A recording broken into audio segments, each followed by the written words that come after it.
This is Flor or Fjære, a tropical island paradise near Stavanger, Norway. Yes, you heard me right. I'm in Norway right now.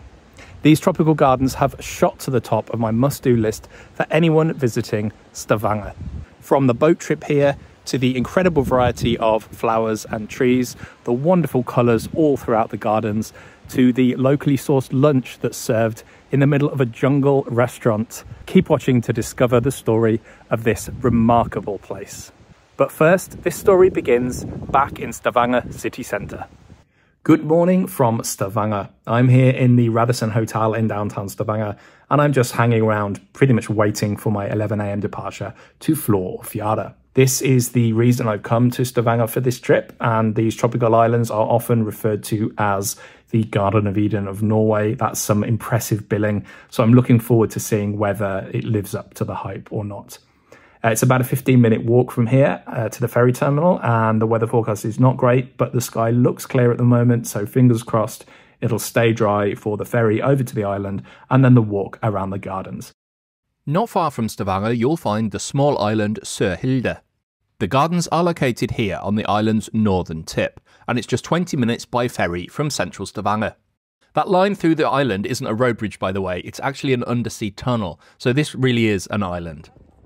After a quick walk through the city, thankfully a dry one, I arrived at the dock and was quite surprised at the number of people waiting for the ferry. A few minutes later the ferry arrived and we boarded the Helgøytind, a very comfortable passenger ferry for the 20 minutes ride to the island. If you've ever taken a small passenger ferry in Norway before, you'll know what to expect. My favourite spot, the open top deck. I really enjoyed the view of the city disappearing behind us and the changing island landscape as we sped through the water. Upon arrival, you pick up one of the guided tours. The vast majority of passengers on board actually join the Norwegian language tour, but I opted, with a few others, for the English tour. It was a much smaller group. Our friendly local tour guide Robin began by explaining how this fascinating place came to be. So everything out here started back in 1965. Back then there was nothing out here. There were no trees, there were no flowers. What we had a lot of was rocks and boulders, some really bad soil, and a lot of cold, harsh northwestern wind that was constantly coming over this part of the island.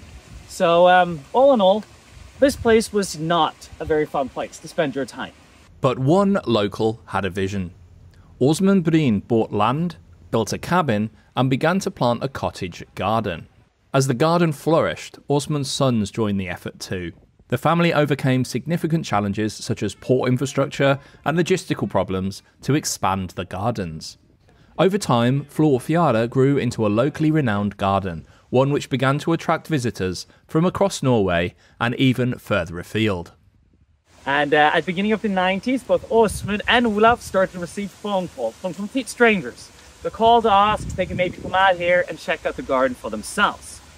So in 1995, Olav and his wife Siri, they decided to open up the garden to the public. Came up with the name Flor and Fjære, so Flor for flowers, and Fjære means low tide in Norwegian, and in Norwegian it's this clever play on words. In English it does not make much sense, unfortunately. And they're expecting maybe around possibly even 250 guests that summer.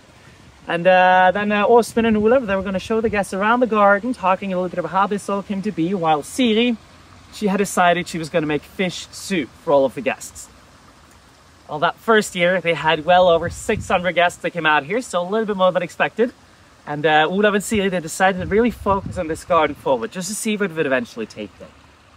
That second year we had open, in 96, there was over 7,000 guests that came out here. And the first thing that happened then is that Siri, she demanded we hire a chef, because this is way too much soup to make by yourself. And since then, this garden has just kept on growing and growing. And today, the property out here is about 70,000 square meters, with close to 60,000 square meters of planted lawns and flower beds. And on average today, we have close to 42,000 guests coming out here each season. The guided tour included various zones, including a bamboo garden set around beautiful ponds with a winding path leading down to a Japanese garden featuring a relaxing koi pond.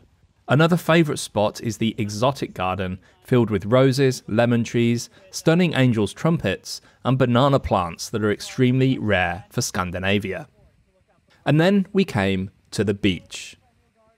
And we opened up the beach garden in 2016. And when we first decided to make a garden up here, we had no clue what type of garden to make. The only thing we knew for sure was that we're going to try out something new. And then Olav, he started talking about how we wanted to have a beach up here. Not just a regular beach, no, that would be boring. We have plenty of those in Norway. This was going to be a tropical beach with waterfalls, white sand, palm trees, a beach bar, the whole package. What they managed to create here is just fantastic. We didn't have the best weather on our visit, but I can imagine on a sunny day with the beach bar open, yes, a beach bar, this would be a really popular place to be while on the island. Before the end of the tour, Robin explained that as the flowers are moved into the greenhouse during the off-season, every year they essentially start with a blank canvas for 50,000 flowers. Opened in 2022, the new greenhouse allows Fjære to grow all its own flowers, collect and use the rainwater, and even grow the herbs that are used in the meals. This is becoming a really sustainable operation here. Speaking of meals, with the guided tour over, it was time to enter the jungle greenhouse. With a name like that though, I had no idea what to expect. What I found was exactly as advertised. It was a jungle restaurant in Norway. Our group was shown to a quiet part of the greenhouse and served some snacks and drinks while we waited for the meal. The meal is included in the package when you visit Fjære, and it might vary of course, but the menu I was served was a delicious creamy fish soup packed with flavour, beautifully presented halibut, and then locally produced ice cream, followed up by coffee of course. This meal was genuinely great and better than anything I had back in the city during my stay, and a lot of it came from the land and waters of this island. A visit to Fjære is not cheap, but personally I think it's good value considering it includes the transport, a guided tour, and a 3-course meal, and I would happily pay it again to come back. I know lots of my family and friends who would absolutely love it here. After the meal, you get some free time to explore the island. If you find yourself waiting for the ferry before the departure time, pop into the small cafe and gift shop down by the port. Here you'll find some really nice t-shirts, mugs and other souvenirs from Fjære, which of course you can only buy on the island. Wow, what a place. I've just got 1 hour or so left on the island before I have to take the boat back to Stavanger.